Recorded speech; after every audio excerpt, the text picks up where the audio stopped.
So now Donald Trump is giving his own personal lawyers key positions in the Department of Justice. The Solicitor General position now being filled by that guy named John Sauer, who was the person who was arguing before the Supreme Court on Donald Trump's behalf in both the 14th Amendment Section 3 case as well as the absolute immunity case. For those who try to remember, I'm just giving you a reference point. He kind of has that very hoarse voice you may remember during oral arguments.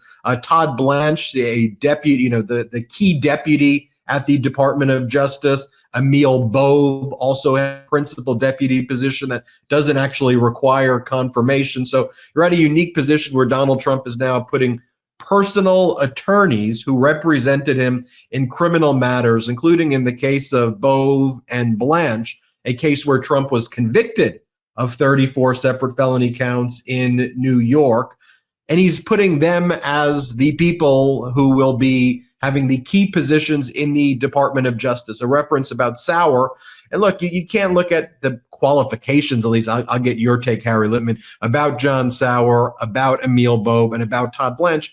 Unlike some of Trump's cabinet positions, at least these people were, they're top lawyers. They're actually qualified, I think, for the positions in many cases. Now, John Sauer's arguments, though, before the Supreme Court that Trump can order SEAL Team 6 to kill political opponents, accept bribes, trade nuclear secrets. We all remember he argued that when he won that, and the Supreme Court said, yes, you can do that. You get absolute immunity. Those are core constitutional functions. But Harry Litman from the Talking Feds YouTube channel. Everybody subscribe to Harry's Talking Feds YouTube channel. Harry, you've held senior positions within the Department of Justice. You were a United States attorney. You know how this stuff works and how it's not supposed to work and how it's supposed to work. So break this all down for us. What is happening? Okay, so look, these are the fourth floor positions. I was on the fourth floor, but it's the Deputy Attorney General and the so-called PADAG, who's the person who can go to any meeting they want to, and is always coordinating with the White House, even when there's a general separation. And of course, the Solicitor General back up on the fifth floor is the principal lawyer for the government, not just in the Supreme Court, but also in the courts of appeals, makes all those decisions. You're right that unlike Getz, they at least are practicing lawyers. Getz has never been a prosecutor. That's why for a deputy, you would absolutely expect a career prosecutor, but he's never really been a lawyer. So on the one hand, you say, well, at least they've got a little legal experience. But the problem is, as his personal lawyers, and there are some, look, Ted Olson just died a couple days ago. He represented George W. Bush in Bush v. Gore. He became a Solicitor General, but he was a fine Solicitor General who understood legal culture, understood his institutional role. There's every reason to think that these guys, like all of Trump lawyers who have launched ridiculous arguments and really just looked on the courts and the prosecutors in the country as the enemy, will first and foremost apply a principle of loyalty to Trump and sort of be able to dress it up in a way that Gates never could in legal language. And look, remember at the end of the first Trump administration, when he wanted to do something outrageous, insert a flunky, Jeff Clark, well lower than all these guys, and everyone stepped up, even though they were, good Republican Trump acolytes. Everyone stepped up with the Department of Justice institutional interests at heart and said, you cannot do this or we will all resign and hundreds after us. These are guys who, while they know the law and know where the cases are to be found, almost certainly will not do that. So I think, notwithstanding that they have, JDs, it's a bad sign, especially because so many of them. It's one thing to have one or two lawyers who know where the president's views will be, but this is really part of sort of seeding the whole Department of Justice with a loyalty to Trump above all as the guiding principle. Also, he has his other personal lawyer, Alina Habba, out there giving podcast interviews and interviews on right-wing media, saying specifically Hey, Jack Smith, we're going after you. You're not going anywhere. Don't think you're going to have some enjoyable retirement. We are coming after you. I mean, to use that kind of language, let me just show what she said first, and I want to get your response to it, Yeah. because it's really so completely unprecedented in American history to even hear this type of language, this type of rhetoric. Here, let's play it. Your message to Jack Smith. Bye. Bye. We're not done with him, because I'll tell you what now. What he did, $50 million of taxpayer dollars. When I say we, I mean the American people. You can't resign and hide from what you did. You cannot. And, for these people that are real tough guys, you're running real quick. And that tells me that we were right. We were right. Yeah. Every time someone said, I was wrong, she's so stupid, she doesn't know what she's talking about, and I'm screaming on the... Well, I mean, in all of the cases, other than what the United States Supreme Court did going back to earlier with the John Sauer oral argument, I mean, Trump, in the cases she represented, Donald Trump, a jury found Donald Trump liable of sexual assault. A jury found Donald Trump liable, unanimous jury. And again, here's something I want to say about unanimous jury too. We know that New York is a blue state, sure, but it was pretty divided in the election. So if you were to take a cross sample of people, 12 people, 9 people, and see their political backgrounds, you're going to find Republicans. They heard the evidence, though, these unanimous juries, and found Trump liable for $5 million, liable for $95 million, criminally liable. And the Supreme Court then jumped in and said, you know what, absolute immunity with all of these cases, threw a wrench in it. But Jack Smith isn't running away. I mean, he's following the Constitution, he's following the DOJ norms, which is he can't be on this case anymore. You can't prosecute a president-elect. So that's why he's, leaving. But to hear those threats and hear her go, hi, I just can't even imagine. I mean, it makes my blood boil. But from your perspective, as someone who was at a senior level position in the Department of Justice, as a law professor, as a prosecutor, I love the law. I love what is that? What is that? And by the way, the DOJ is currently full of people who love the law, Republican or Democrat, any one of whom in a supervisory structure would say, are you kidding me? You can't do this.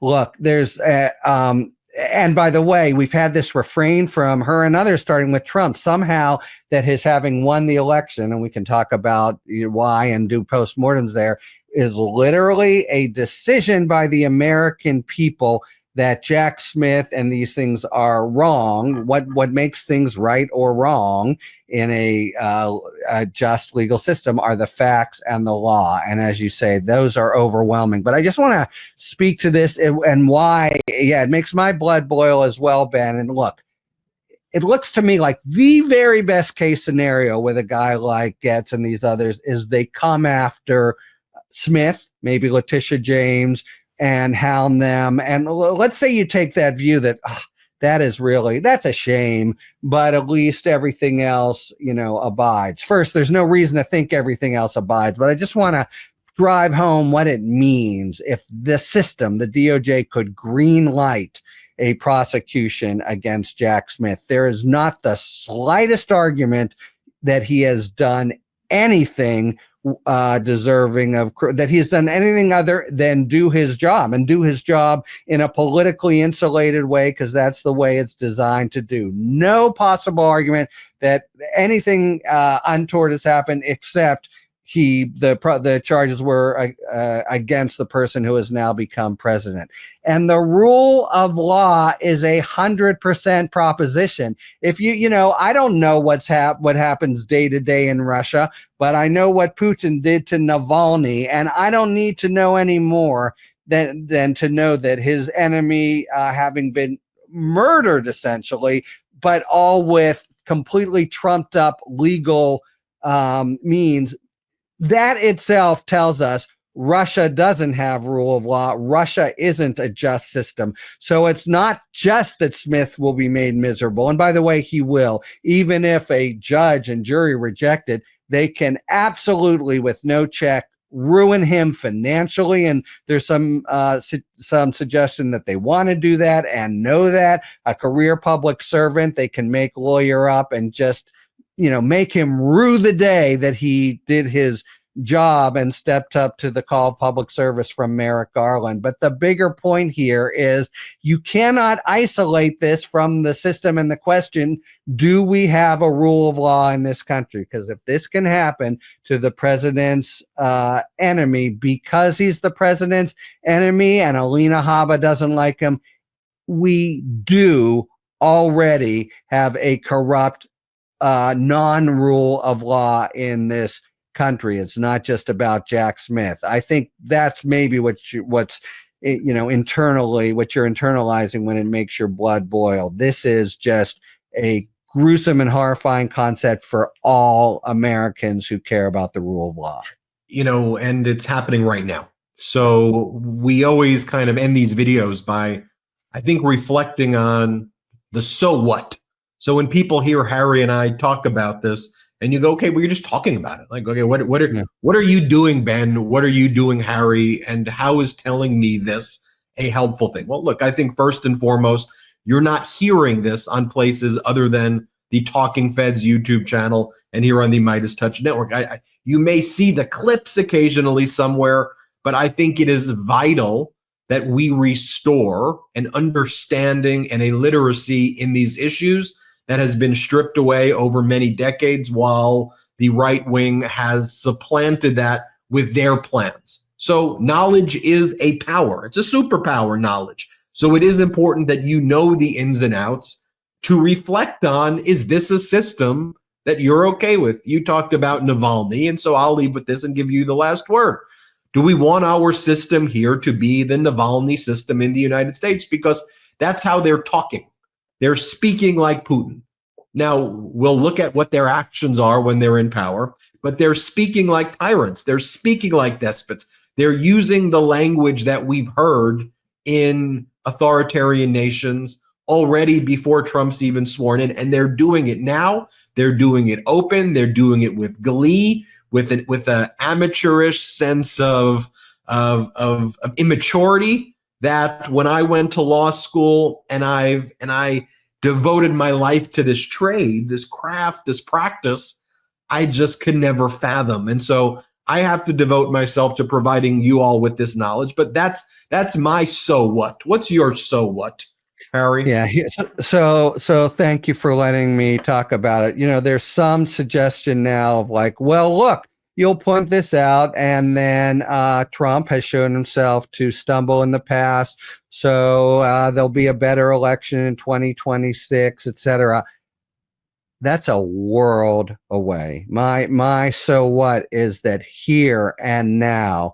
It's just a fact. If you look at the last 50 years of, look at what Russia could have been in 1989. Look at what Hungary could have been and what it is now, and others. Even Poland, which is supposedly a success story, isn't. When we lose these things, they don't easily come back, and while it's in a certain way, pointy-headed elite lawyers talking about it, screaming till they're red in the face.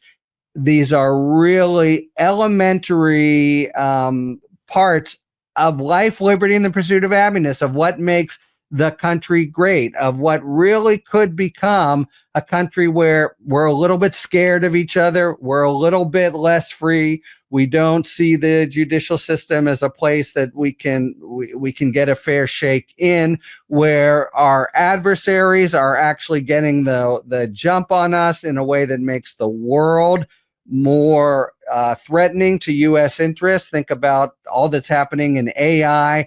I mean, the number one point I want to make is the damage that could happen in the next 2 years, even if at the end of that 2 years, the Republicans have a electoral price to pay, is A, quite serious, and B, not necessarily reversible. So, I've been around for a while like you, Ben. I'm old, and I think, God, do I really have it in me even to keep up on what sounds like a, somewhat crazed kind of stool screaming.